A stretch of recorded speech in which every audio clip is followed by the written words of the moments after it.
Ang atin pong pinag-aaralan ngayon ay galing sa book ni Cesar Castellanos. The book is The Dream Book. At napakaganda po ng katuruang ito. Sana po ay mai-apply natin ito sa ating buhay at sa ministry. So ang atin pong title is Learning to Hear the Voice of God. Paano tayo, Jasper, nandyan ba yung PowerPoint? Kay ano nyo na lang yung PowerPoint, ano? Learning to Hear the Voice of God. Paano ba tayo matututo na makinig ng salita ng Diyos?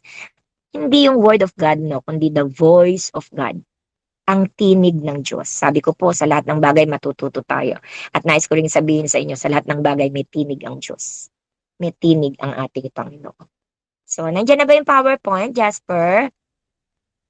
Sayang naman, ginawa ni Nieza yan. Yes po, Napakaganda. Pas. Nakikita na po. Sige, Yes po. pakipasa nyo na lang. So, ang PowerPoint po na yan ay gawa ni Nieza, no? One of my team in Vision Team 1. Praise the Lord. So sa Matthew chapter 9, verse 27 to 30, when Jesus departed from there, two blind men followed him crying out and saying, Son of David, have mercy on us. And when he had come into the house, the blind men came to him. And Jesus said to them, Do you believe that I am able to do this? They said to him, Yes, Lord. Then he touched their eyes, saying, According to your faith, let it be done to you. And their eyes were opened, and Jesus sternly warned them, saying, See that no one knows it. Sasalamin na po ang matanda. Praise the Lord. Amen. So, purihin po ang ating Panginoon. Dito po ay isang pangyayari kung saan po may mga bulag na lumapit sa ating Panginoon at nagnanasa na gumaling sila. And in short, sila'y pinagaling ng Panginoon. Paano? According to their faith.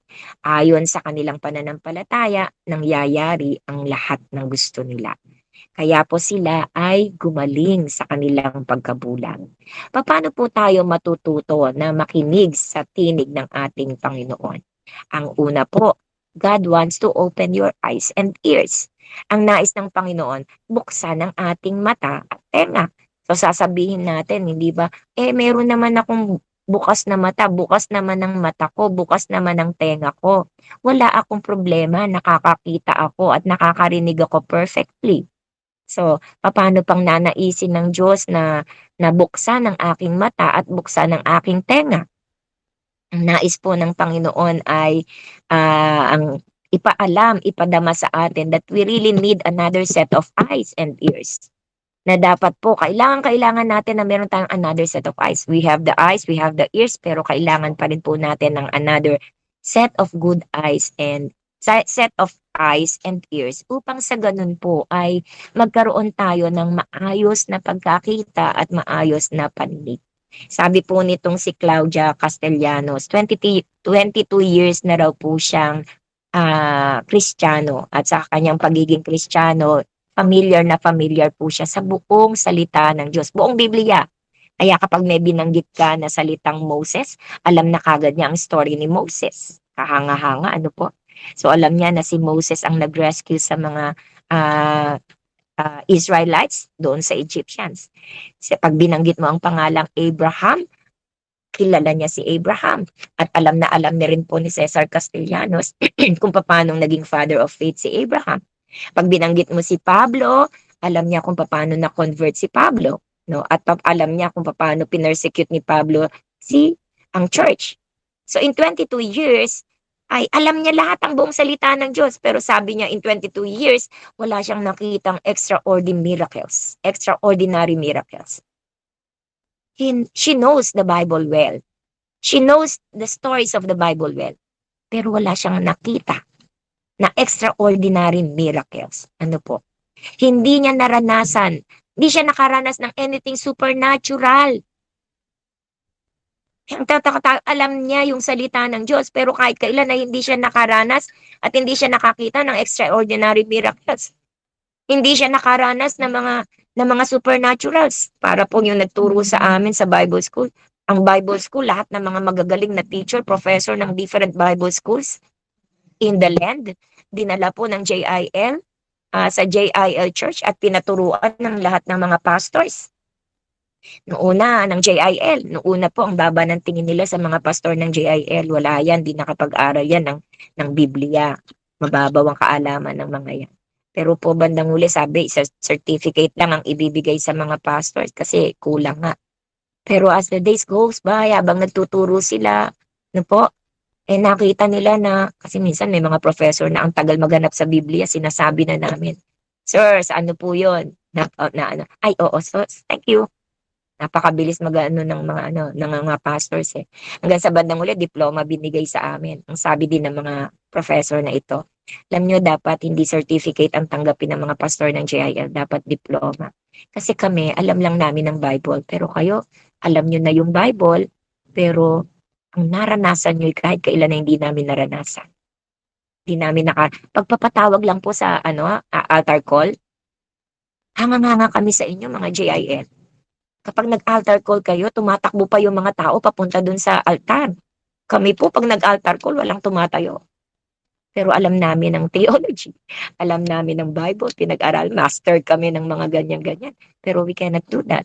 Hindi rin namin nararanasan yung mga supernatural. Katulad nitong si Claudia. Because yung pagkakaalam natin sa salita ng Diyos is not sufficient. No po? Kaya ang sabi ni Claudia Castellanos, sabi niya, ba't gano'n? Hindi ko nararanasan ng extraordinary miracles. Ba't gano'n? Hindi ko ako nakakita ng mga supernatural sa ministry ko. Kaya siya po ay nag-spend ng time in prayer. She spent this time in prayer para i-allow niya ang kanyang sarili na mag-grow in intimacy with the Holy Spirit. So she spent time in prayer para i-grow niya yung kanyang intimacy with the Holy Spirit. At during that time po ay sinabi sa kanya ng Panginoon, daughter, I want to show you something. My dear daughter, from this moment on, I will instantaneously open your spiritual eyes and ears so that you can look at my wonders and hear my voice. So, nung nag-spend si Claudia Castellanos ng kanyang time in prayer and intimacy, hindi lang prayer, and intimacy, ito yung dwelling in His presence natin eh, and intimacy with the Holy Spirit, doon nangusap ang Diyos sa kanya. At sinabi ng Panginoon sa kanya, bibigyan kita ng spiritual eyes. No? Bibigyan kita ng spiritual eyes para makita mo ang mga himalang bagay na kaya kong gawin. Bibigyan kita ng spiritual ears para marinig mo ang aking tinig. Kaya sabing ganun ng Panginoon sa kanya, you see the natural world but you cannot see the spiritual world. Ang nakikita mo, natural world lang, pero hindi mo nakikita ang spiritual world. Alam natin yan.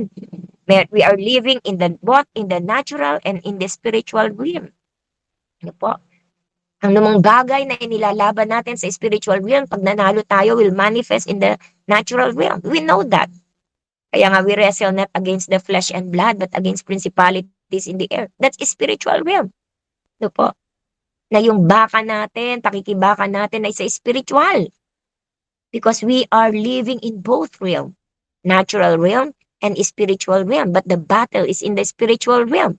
Kaya kapag nanalo tayo sa spiritual realm, magmamanifest yan sa physical realm. Kaya sabi ng Panginoon sa kanya, nakikita mo ang natural realm, but you cannot see the spiritual world. Kaya ang sabi po niya, you do have ears to hear, you do not have ears to hear my voice. Wala kang tenga na nakakarinig ng aking tinig. Kaya sabi po niya, sinabi po niya, my word that sinabi niya sa kanyang salita that he who hears my voice through my word will have faith. Kaya ito po yung sinabi ng Panginoon kay Claudia, no? God wants you. Nais ng Panginoon na mabuksan ang ating mata at mabuksan ang ating mga tenga. I believe some of us are like Claudia, no? Na alam natin ang salita ng Diyos, pero we are not seeing any power. We are not seeing any miracle. We are not experiencing. And we even, hindi mo malaman kung paano ba makinig ng salita ng Diyos. What shall we do? Like Claudia, spend time in prayer and intimacy with the Holy Spirit. So that God can give you eyes to see the supernaturals and ears to hear the voice of God. Amen po ba? So next. Number 2, God wants to give you vision.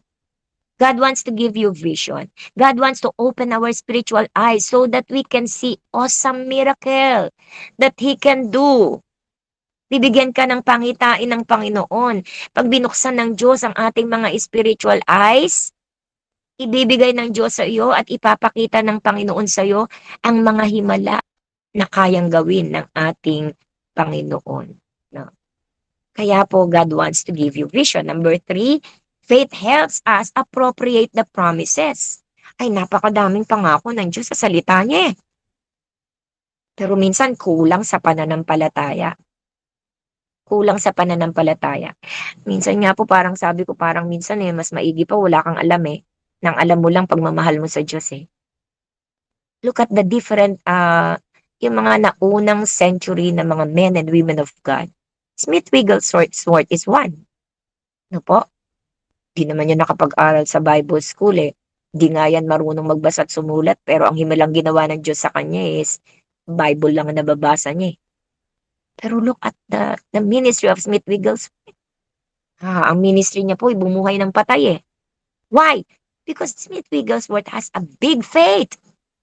Nabasa lang niya, sabi niya, hindi ko kaya magturo. Pero nabasa niya sa Bible, you will lay hands on the sick and the sick shall recover. Ay, madali ito. Ililay hands ko lang yung aking kamay sa may sakit ay gagaling. He has that faith in the Word of God. Kaya ginawa niya, nagbahay-bahay siya. Pero hubang may sakit dyan, nilay hands niya, gumaling eh. Childlike faith. If you remember na nung unang-una pa lang na nakikilala mo ang Panginoon, wala ka pang alam sa salita ng Diyos. Konting-konti pa lang, basta ang alam mo lang mahal mo ang Diyos, sinuko mong buhay mo sa Kanya, handa kang gawin kung ano man na ipagawa ng Diyos sa'yo, kinalimutan mong yung sarili. Ay grabe ang pagtitiwala mo sa salita ng Diyos pag nabasa mo sunod agad. Di po ba? Do you remember that in your life? In that area of your life? Natatandaan mo ba yan? At natatandaan mo ba kung gaano kataas ang iyong pananampalataya na kung anong sabihin ginagawa mo? And you have seen the miracles of God. Di ba kahit na naliligaw ka eh. Dala-dala mo lagi Bible mo. Noong unang panahon, lagi nating bitbit ang Biblia natin eh. No? Dala-dala natin. One time kami sa Manila, naligaw kami eh. Ako, nasaan na ba tayo? Paano tayo lalabas dito sa subdivision na to? Open kami na, bukas tayong Bible. Pagbukas na, ganun lang kami, pagbukas-bukas. Bukas tayong Bible. Pagbukas namin ng Bible eh. Go to the left. We go to the left. O go to the left. We go to the left. E di kami, we go to the left. Tapos next, dire-diretso kami. Nakalabas kami. Childlike faith. No, childlike faith. Ngayon, minsan eh, wisdom. Sa totoo lang, hindi naman wisdom eh. Doubt yun eh. Ginagandahan lang natin yung tawag, pero sa totoo lang, pagdududa yun eh. Kaya po, faith helps us appropriate the promises of God. The Lord has promised us that you and your house will be saved. Pangako ng Diyos yan sa Acts 16:31, ano? Pero right now, nakikita mo yung husband mo, hindi lumalakad sa Panginoon, na ikaw nagsasuffer ka dahil sa rebellion ng anak mo, no? Pero ang pangako ng Diyos, Acts 16:38. The Bible promises prosperity sa mga righteous people, pero ikaw, hirap na hirap ka ng kakatrabaho. Dami mo nang ginawang trabaho. Busy-busy ka na. Wala ka ng panahon. Ubus na kulang ang 24 hours sa pagtatrabaho mo. And you never experience financial blessing. Pero this is the promise of God. So we need to hear God's voice today. Kailangan marinig mo ang tinig ng Panginoon ngayon. Kasi iba po, merong 2 different meanings ang word. Ano yung first meaning ng word? Ang definition ng word is rema. And the other word, meaning of word, yung word of God is logos. Ano po? Kapag sinabing logos, ibig sabihin, ito'y written word of God, yung nakasulat na binabasa mo. It will not give faith. Kapag ang word, nakahulugan ay logos, binasa mo lang siya, it will not give faith. Hindi iyan magbibigay ng faith sa'yo. Ano po? It will not give faith. Pero kapag ang natanggap mo ay Rema Word of God, Rema, buhay na salita ng Diyos, that implies something more. It will give us faith. Kaya kinakailangan po, we must spend time in God's presence. Kailangan po magbigay tayo talaga ng panahon sa presensya ng Diyos para ang word na binabasa mo ay maging rema. At that rema will give you faith. Kaya faith helps us appropriate the promises of God. We need faith kasi kung walang pananampalataya, hindi natin makakamtan ang mga pangako ng Diyos. Number 4, prayer cannot be instantaneous. Hindi po pwedeng gawin namin, ibig sabihin na instantaneous, gawin mo instantly, ng bilisan. Ano po? God answers us only when we are persistent in prayer. Naipag-pray ko na yan, tapos na yan, instant na yan. Sometimes we need to be persistent in our prayer, no po? Para makamtan natin ang salita ng Diyos, para marinig natin ang tinig ng Diyos. If we want to hear God's voice, we need to spend time in prayer. Kailangan magbigay tayo ng matagal na panahon sa ating pananalangin dahil napakahalaga na naririnig natin ang tinig ng Diyos upang ang seed of faith ay maitanim sa ating mga buhay. Amen po ba? Kaya po si Claudia Castellanos, 20 years na sabi nga po niya, 20 years siyang Kristiyano, 18 years siyang asawa ng isang man of God. Ano po? Pero kahit kailan ay hindi niya natanggap ang seed of faith that works miracle. We need to spend time in prayer so that we can hear the voice of God. Kaya ang sabi ng Panginoon sa kanya, "Daughter, I do not want you to be satisfied just by knowing what happened to Peter in the Bible. You are going to experience it." So dapat hindi lang tayo satisfied na alam ko istorya niyan, ganito, ganyan. Dapat maranasan mo to. So, sabi nga nun, he witnessed that the multiplication of the loaves of the bread and fish. He was the main character of the miraculous catch. Hindi lang sufficient yan. Ang sabi ng Panginoon, gusto kong maranasan mo yan. Kaya if you just believe, you will also see it. Kung maniniwala ka lamang, makikita mo rin yan. What you have not been able to accomplish all your life, you will see in just one meeting. Ang sabing gano'n ng ating Panginoon. So we need to develop our eyes to see miracles and our ear to hear the voice of God. Kaya po, ang marinig ni Claudia, ang tinig na ito ng Panginoon that transforms his life forever, her life forever.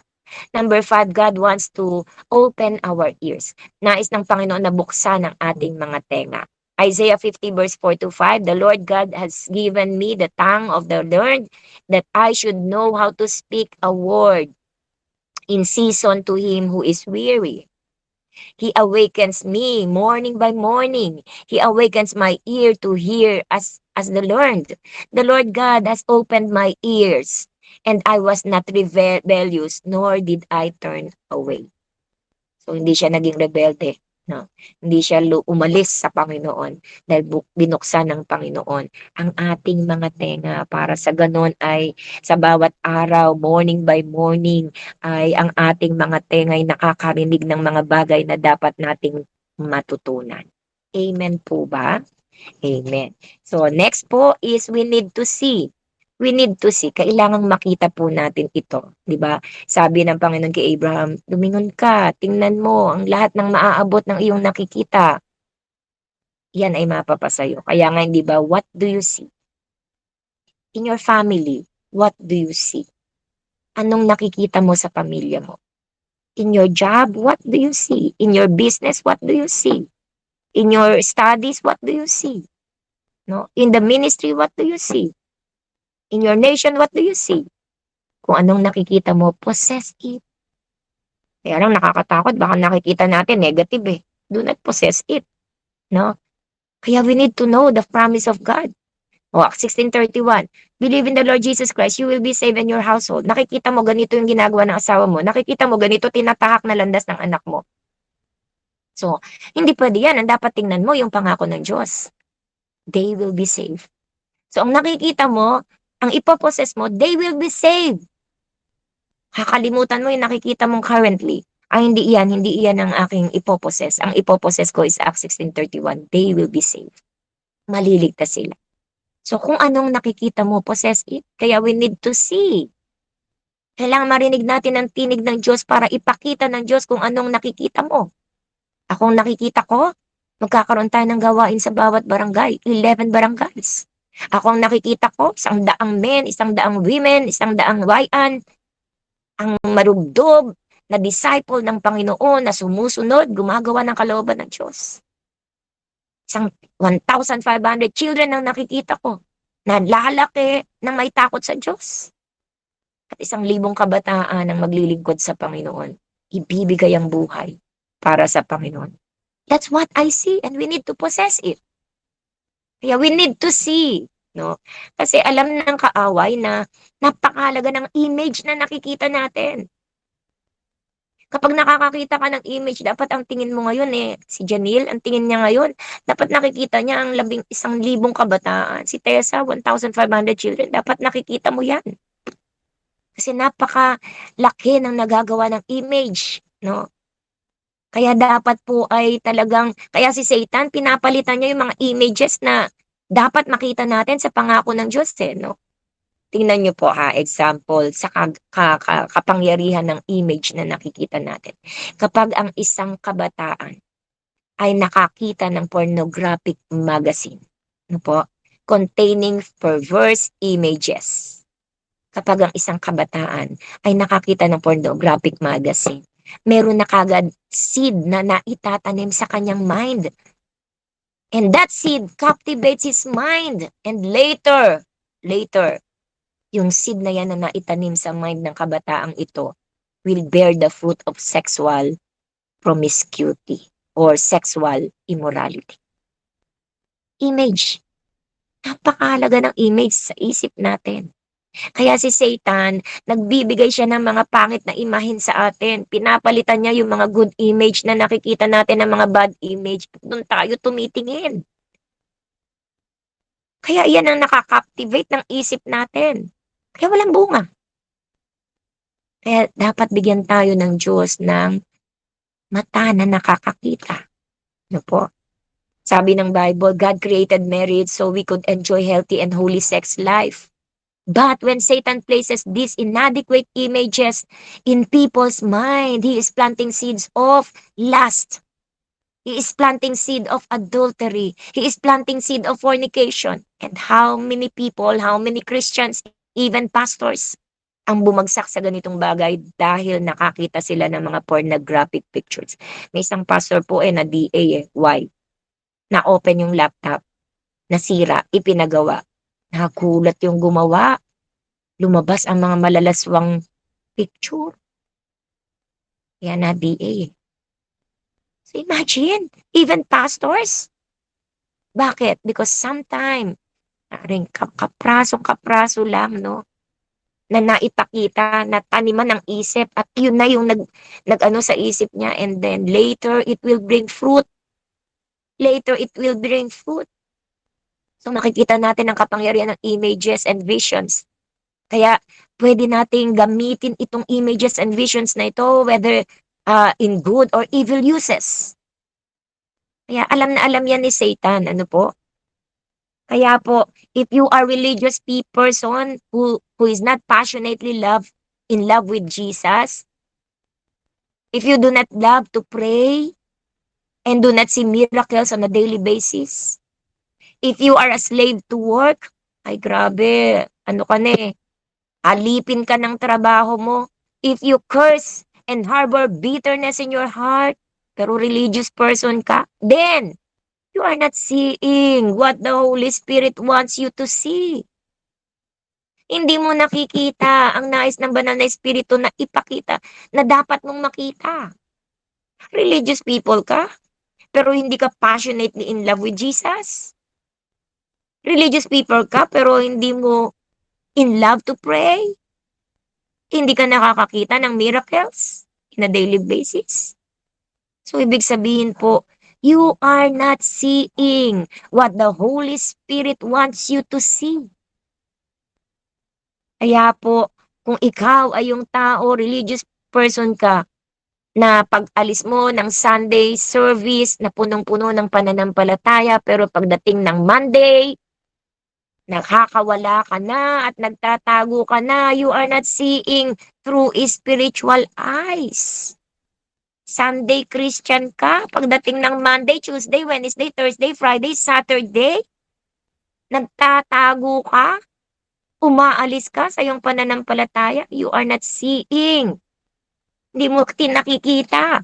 Ang nais ng banal na Espiritu Santo na makita mo. So you need to see. We need to see. You need to see today what the Holy Spirit wants to reveal to you. He has sent to show us what we must see. Kaya we need to see.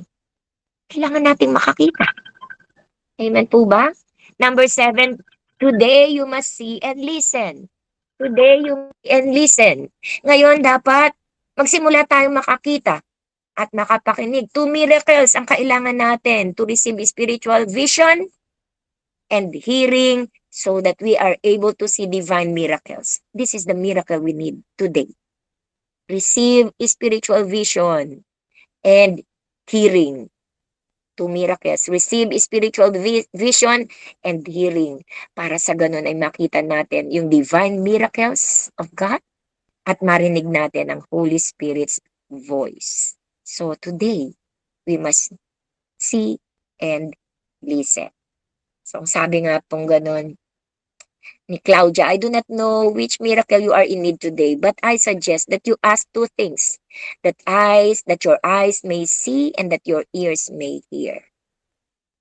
So ito daw yung hingin natin sa Panginoon, that your eyes may see and that your ears may hear. Kaya sabi dun sa blind man, hindi po ba ng Panginoon, do you believe I can do this? Do you believe I can do this? Itong dalawang himala na to na nais natin na kunin sa Panginoon ngayon, eyes to see and ears to hear. Ano po, do you believe God can do this to you? Kung paanong depende sa sagot ng dalawang bulag, ang himala man na makakamtan niya, everything depended also on your answer. Do you believe God can give you eyes to see and ears to hear the voice of God? Naniniwala ka ba na kayang buksan ng Panginoon ang tenga mo para marinig mo ang tinig ng Diyos? Naniniwala ka ba na kaya kang bigyan ng Diyos ng mata na makakakita ng mga himala? Naniniwala ka ba na pwede itong mangyari sa'yo according to your faith, it will be done to you? Then begin to see what God wants you to see. And you will become extraordinary person. Begin to see today what God wants you to see. And you will become extraordinary person. Then, begin to hear the Holy Spirit's voice to receive faith that moves mountain. Magsimula tayong makinig sa tinig ng Diyos para magkaroon tayo ng pananampalataya na kayang Rema word yo. Let's begin to hear the Holy Spirit's voice. Rema word, sa word of God na nababasa nyo. Para sa ganoon ay makatanggap tayo ng pananampalataya that can move mountains. And we will be able to visualize people coming, receiving healing, receiving deliverance.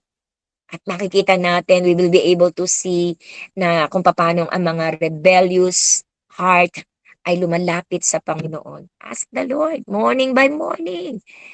Humingi tayo sa Panginoon, ilingin natin to sa Panginoon araw-araw. Lord, open my ears so I can hear your voice and be wise to do it. Huwag tayo mag-rely sa may media, ano po. Dahil ang media, talaga namang nung buhay pa si Pastor Manny, sabi niya gano'n, naririnig niya lahat yung mga COVID na ganyan. Sabi niya, okay, patayin mo na nga yan. Wala, pagka nanood tayo niyan, matatakot lang tayo, magbasa na lang tayo ng Bible. Kasi pag nag-rely tayo in media, anong nangyayari? It will often cause to lose little bit of your faith. Pag nakinig tayo sa media, talaga naman pong unti-unti nitong tatanggalin ang ating pananampalataya. But let us go to the Word of God, no? The Logos Word of God. And let us pray to the Lord that this Logos Word of God will be transformed into Rema Word.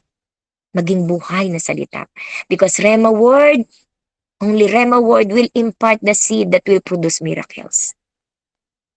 Dahil ang Rema Word, ang pwede lamang magtanim ng buto na magpuproduce ng miracles.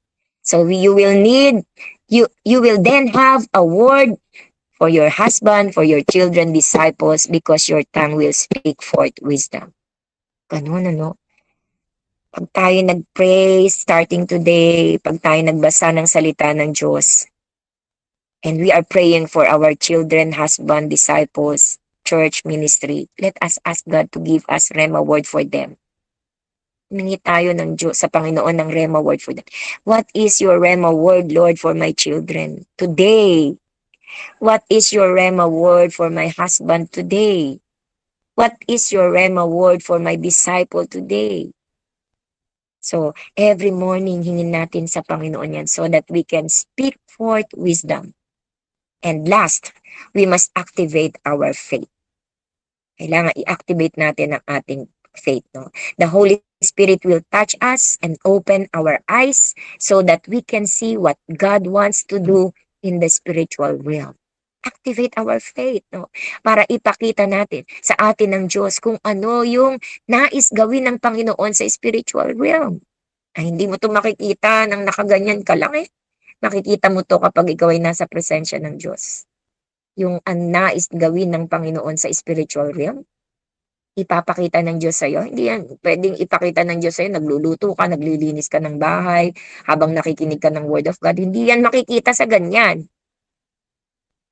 You need to sit at the feet of Jesus. You need to read the Bible until na ang salita ng Diyos ay magrema. Kailangan humanap tayo ng mga mina patungkol sa ating anak. Anong rema word mo for my child? Anong rema word mo for my husband, for my family? Ano po? Kaya kailangan po, we must activate our faith para maipakita sa atin ng Diyos in the spiritual realm ang mga bagay na ito. Because God will show you images that you need to see. May ipapakitang image ang Panginoon sa atin na kailangan nating makita. Image of multiplication, image of healing, image of deliverance, image of abundance, image of restored family. Ipapakita yan ng Panginoon sa atin. No po? When we activate our faith. At nakikita natin ng maliwanag na maliwanag ang lahat ng mga pangako ng Diyos na matatagpuan natin sa kanyang salita.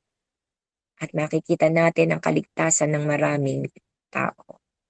So, close your physical eyes and open your spiritual eyes to visualize the miracle you're in need of. No po, ipikit natin ang ating mga physical na mata, buksan natin ang mga spiritual eyes natin, i-visualize natin ang himala na kailangan natin ngayon. Next, envision your boss promoting you and raising your salary. Kulang ka ng sweldo, i-envision mo na ang boss mo, ipopromote ka ng boss mo, tataasan ang sweldo mo. I-visualize mo ang sarili mo na meron kang magandang trabaho. I-visualize mo ang sarili mo na kaya mo ng bayaran ng iyong mga utang. I-visualize mo yung sarili mo ng kagalingan. I-visualize mo yung sarili mo na yung ang family mo ay active sa church. Visualize the miracle you want. Visualize the miracle you want. Ask God to give you that image kung ano yung himala na kailangan mo. So ano bang himala ang kailangan mo, kapatid? Sa family mo, ano bang himala ang kailangan mo sa family mo? Visualize it. Nakikita ko ang aking asawa may hawak na Biblia. Kahit nakikita mo ang laging hawak ay alak. Visualize it. No? Nakikita kong aking mga anak sumasamba sa Panginoon. Kahit kung saan-saan nagpupupuntang yung mga anak. Visualize it. What miracles do you want today? Anong himala ang kailangan mo ngayon? Navi-visualize ko, bayad lahat ang utang ko. Napakaganda ng trabaho ko. Navi-visualize ko, abundance. Abundance is flowing in our family. Abundance is flowing in our lives. Abundance is flowing in our finances. Navi-visualize ko. Visualize what miracle you want, what miracle you need, and activate your faith. I-activate natin yung ating pananampalataya sa Panginoon. That's how we can hear the voice of God. Amen po ba? Praise the Lord. Kaya sa oras pong ito, purihin po ang Diyos. Tayo po ay manalangin sa oras na ito. Ama naming Diyos, tulungan niyo po kami. Katulad ng aming napag-aralan, please help us. Discipline us. Teach us to discipline ourselves to have more time to you, Lord. In reading the Logos word so that until such a time na magrema ang salitang ito. Tulungan mo kami that every day we can have a rema word for our children. We can have a rema word for our family. We can have a rema word for our job. Help us, Lord, every day ay makita namin ito, marinig namin ang rema word mo. Help us, Lord, to see, Lord, the visions na nais mong ipakita sa amin, Panginoon. Help us, Lord. Give us this miracle and we believe it, Lord. And Lord, help us to spend more time in prayer, more time in your word, more time in your presence, so that this miracle of hearing and seeing will come upon us. Panginoon, maraming salamat. Sana po araw-araw naririnig namin ang tinig mo. Sana po araw-araw ay nakikita namin ang gusto mong ipagawa sa amin. Kaya Panginoon, tulungan niyo kami. Lord, help us. Sobrang busy namin, Panginoon. Sobrang dami namin ginagawa, Panginoon. Minsan nahihirapan kaming i-adjust ang aming mga schedules. Lord, please help us, Lord. Iayos niyo po, Panginoon, ang aming mga trabaho. Ayusin niyo po kami sa aming mga pag-aaral, Lord. Tulungan mo kami, Panginoon, na makapag-spend time ng ganitong bagay. Panginoon, in prayer, Word of God, tulungan niyo kami, Panginoon, na mabalansin namin ang aming buhay. In the name of Jesus. Sinabi mo, binigyan mo kami ng 24 hours. Pare-pareho, Lord. And I believe there is a solution. Merong solution, Panginoon, sa sobrang hectic ng schedule namin. Kahit nga sabihin 22 hours, mag-aral ang mga estudyante, Lord. Still, there is a solution because 24 hours is enough for us. Alam namin na napakatalino mo at alam namin na hindi ka nagkamali na 24 hours lang ang binigay mo sa amin. Because nakita mo na ang lahat ng mangyayari, even this pandemic time, even this time na ang mga estudyante magkakaroon ng 22 hours ng pag-aaral. But still, Lord, you know that 24 hours is sufficient. Even, Lord, sa aming mga job, you know that 24 hours is sufficient. Kaya, Panginoon, gabayan mo po kami, tulungan mo kaming disiplinahin ang aming mga sarili.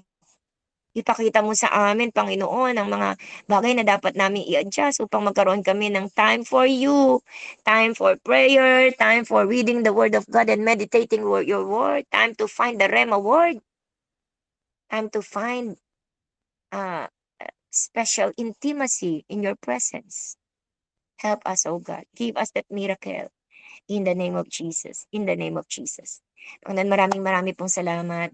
At ito po ay pinananampalatayanan namin that this transform us. This message, Lord, will transform us. This message, Lord, will motivate us.